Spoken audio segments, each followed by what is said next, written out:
Despois de recortar os verbos que dei sin lingua, a que atender a nosa inmensidade remata un centímetro a redondar.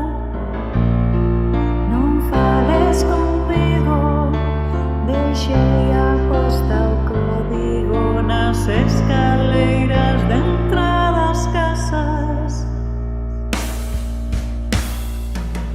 Recortei coma que non quero sanditos, páseme perdón tus paseantes. Así que recortei os ámbitos e agora teño un idioma inclinado nas entrañas.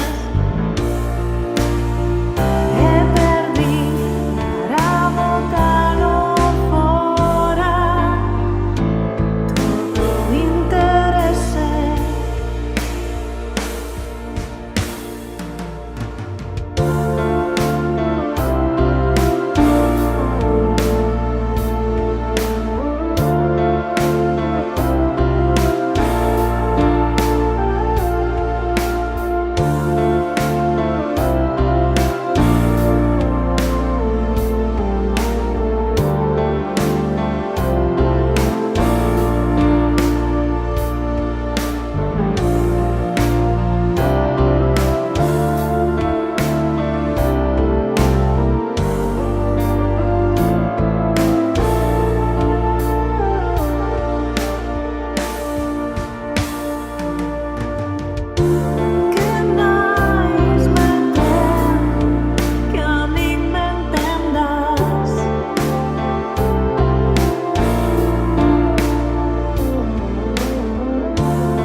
Marcho, iso pode exasperarte, mas non perdas cuidado. Vou para voltar co cinto recollido na cintura do meu amor. Marcho, así como marchei, a miúdo a brincos de min, por duros tempos de casas que non vin ou non están, que abandonei ou deixei xa entregadas ao meu desprecio.